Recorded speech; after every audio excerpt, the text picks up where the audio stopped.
Hello Redshifters, this video is about working with proxies in Redshift. Now I have a simple animation here, it's just a dynamic simulation of a cube that falls on a plane. Nothing spectacular about it. But I will show you what's the proper workflow for actually having this as a proxy object, right? So how does it work? Well, you go Proxy Export, that's the first thing to do. And you want to export a sequence, right? Otherwise, you're gonna get the current frame or whatever it's set up here as a start end. So let's go and do that. Falling cube. Okay, and .0001.rs, and as you can see here, this was exported. Now I'm gonna hide this, the cube and the bullet solver. The cube and bullet solver, and I'm gonna create the proxy in our scene. So there you go. As you can see here, I have 70 frames, and that's fine. And what you see here is just the first frame, right? Because this use file sequence is off. So even if you play this back, there's nothing going on. So you have to use the file sequence. And now this will actually change. And as you can see here, you only see the actual bounding box. You need the preview mesh to see actually the geometry. Okay, now rendering it. Well, let's assume that let's get first a light here, like I don't know, a dome light. That's fine. And what you want here, because this is moving, you might want motion blur, right? And even if you're actually enabling motion blur, and let's enable motion blur, you're not gonna get any motion blur. As you can see here, there's nothing. Frame duration, make it 10. There's no motion blur whatsoever. And there's a good reason for that. When you're exporting proxies, and you have to pay attention to this, when you're exporting proxies, you have to be aware of what you want to do with the proxy afterwards. For instance, you want this geometry that you're exporting as a proxy or scene moving or not. If it's not moving, that yeah, you can export it simply. But if it's moving, at your export time, you have to have motion blur enabled. Otherwise, let me delete this. Otherwise, what's gonna happen is that, well, because usually we're kind of streamlining everything, motion vectors won't be exported because you have no motion blur on. So if you need motion blur on your proxy, be sure that you're exporting the proxy with the render settings with motion blur on. Okay, and now if I export this again,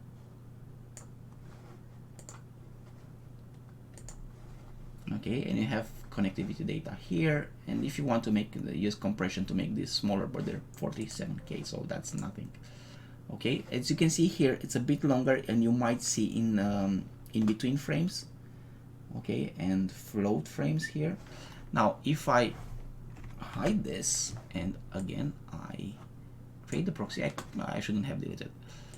So again, proxy use file sequence, and let's preview the mesh, and let's get somewhere here, right? And let's render this one. And this one does have motion blur, and you can see the difference between with or without motion blur. Let me make this a bit better.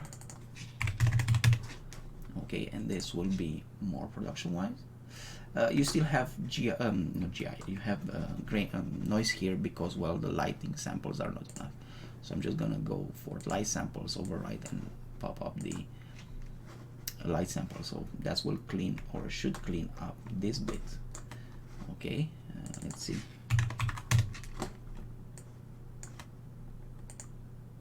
There you go. Okay, now as you can see here, I do have motion blur.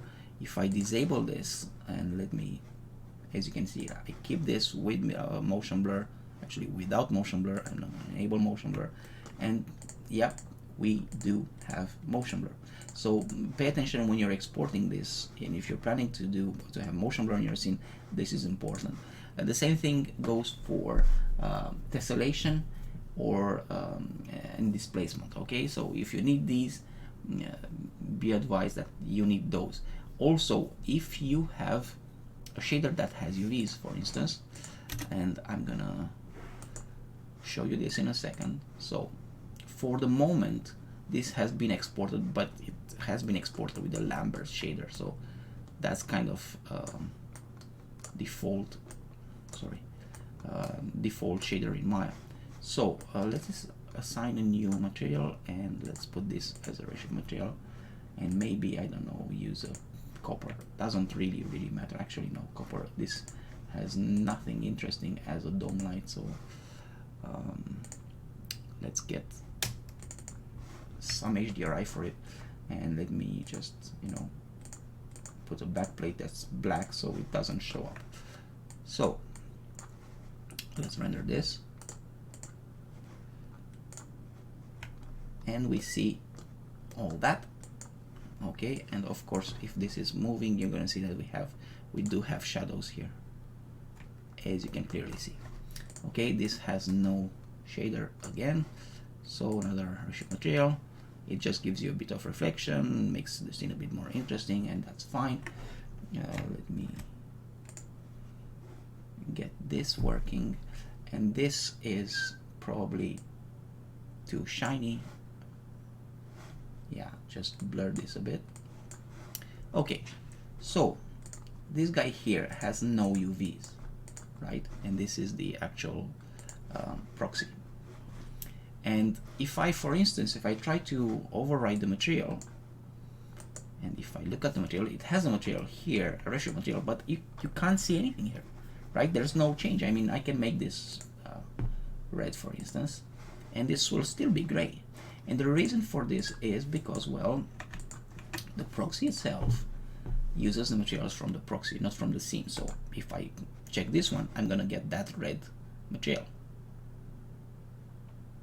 Okay, but it's set up to, remember, it was set up to copper, and even if I make the copper red, it has no weight for diffuse, so it will still be copper, while this time it will be a red copper.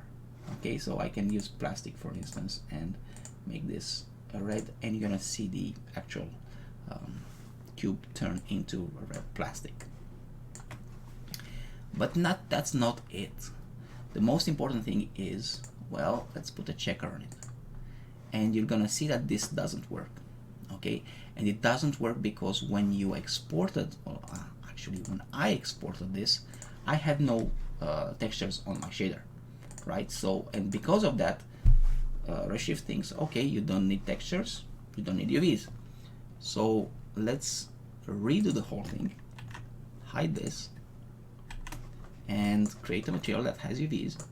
So let's put another Redshift material, and this one has, well, it does have UV, but it needs to have at least a texture. So I'm gonna use here, I don't know, maybe a grid. Doesn't matter, really doesn't matter. Okay, and assuming I have set out this nicely, it still has the Lambert, and let's assign this guy here. Of course, this is not ideal, so maybe we need more repeats. There you go. And now if I export this as a proxy, Redshift Proxy Export, export selection, again for Incube, I have motion blur on. I can see the float frames here, the in-betweens. Okay, let me hide this, and if I show this again, this time I'm gonna have UVs,